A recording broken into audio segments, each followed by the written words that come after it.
Welcome back to the lectures on database management systems. In this lecture, we talk about the Edgar Card rules.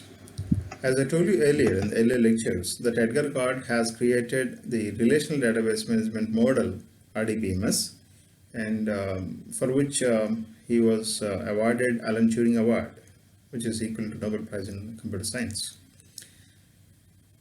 He has stipulated 12 rules, and any software that is built based on these that satisfies the conditions of the 12 rules can qualify to be called as a relational RDBMS software or relational database management software. He has framed broad rules, and any vendor who creates the software has to satisfy that conditions. So let us start with one by one. The first rule, though it is called the first rule, it's termed as a rule zero, that any system that need to be qualified are called as RDBMS has to necessarily store the data in the form of tables and tables only. Whatever data that you want to store, entire set of data that you want to store has to be stored only in the form of tables. That is the first rule. Even some part of the data, if it is stored on other than tables, then it cannot be called as RDBMS system. It's a strict rule, and that should have the entire relational capabilities only, because all the operations are to be done through relations only. That's how it has to be visualized. Rule 1 says the information rule. Every bit of information that is to be stored in RDBMS has to be in the form of represented in the cells of the tables only. So if you want to insert some information, it has to be inserted into one cell of a particular table. Even if you want to modify it, a particular cell has to be modified. So a cell should be treated as the smallest atomic component of the data storage. Rule 2 is a guaranteed access rule, and whatever atomic data that we are storing in the cells should be accessible. Any atomic cell should be accessible to any query.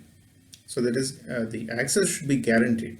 You can't say that some part of the data, though it is inserted, is not it cannot be accessed. If it is the case, I can't call it as RDBMS system. So every part of the data has to be accessible. And one more important feature is systematic treatment of null values. This is one important issue here. When you are storing data in the form of tables, what happens is, for certain cells, there may not be data present. For example, if there are 4 attribute values in a row, then if values are present for 3 cells, and if the 4th cell do not have a data, then necessarily we have to store null value there. I should treat it as a null value, and I have to store null there, NULL null. Nothing is present. It should indicate no data is present. Then if I store the null values, there are so many problems. Null values are unavoidable, because if data is not present for a particular cell, and for the remaining cells if data is present, then null values are unavoidable. If null values are present, there are so many issues are there.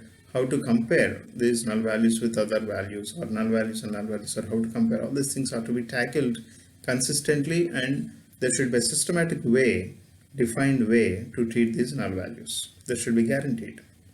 Rule 4 says that active online cataloging should be there, in the sense that we should build metadata on the data, that is data about data, to know which data is present where, so that whenever a query is raised, instead of directly going to the data, we can go to the catalog first, we search in the catalog, then directly we can go to the data. So that will create an advantage for us to have a catalog or data about data. So that is not the data, but it is data about data. This should be an online cataloging system, in the sense whenever data is inserted or modified, this cataloging should also be modified instantaneously. Otherwise, we will face problems. So that kind of immediate response should be there in the cataloging system. Not only that, whatever query language that we use on the tables on the original data should also be usable on these cataloging systems. That is another important feature of this active online cataloging rule 4. This gives a very powerful tool to the RDBMS where we can the search process becomes much quicker because of this. And rule 5 is there should be a powerful and well-structured language should be there. So to query the data, once data is inserted, or for the insertion of the data itself, to insert the data, to manipulate the data, and to control the data flow, we need to have a structured query language, or a structured language rather, that is called SQL, and that should be usable on any kind of tables that we are going to store in the RDBMS. And there is one more feature called view updation rule, where this is another important feature of RDBMS. Once we create the initial data in the form of tables, when a particular query or a particular set of people who are using the database, if they require a particular data repeatedly, then instead of showing the original data to the users, we can create a temporary table in the form of that is called a view. We can create a temporary table. That is the data drawn from the original tables. A new table is created and the table is shown to the end users. Instead of repeatedly going to the original tables, we can process the queries on these temporary tables. They are called views.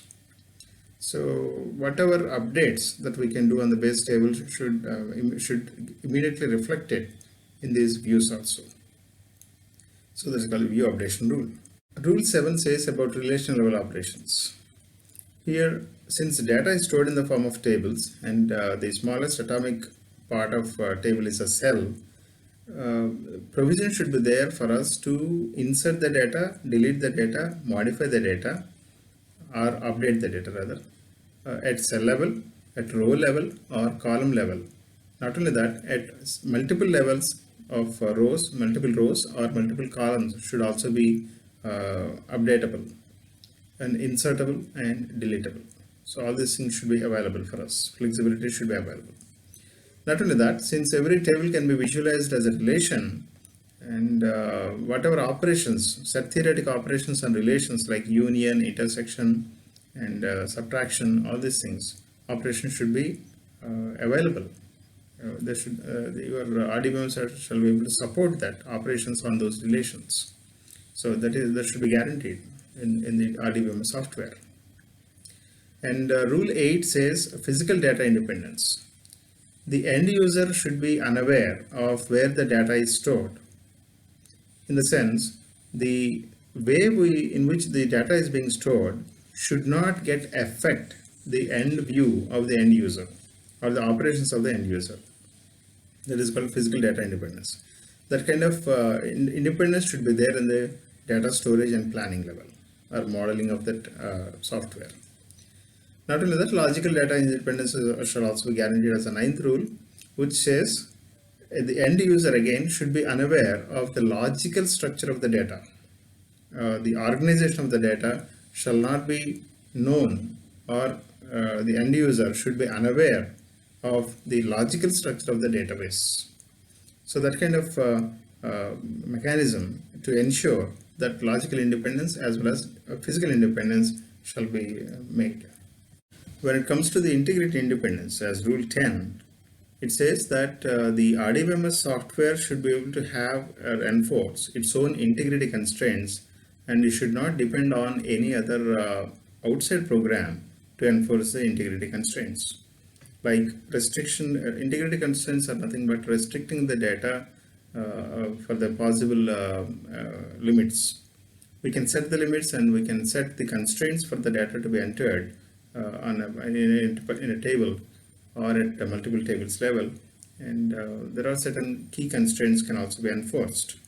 So all such kind of integrity constraints should be imposed on the data, and that should be possible only through these software, RDBMS software only, and not through any other external parts or softwares.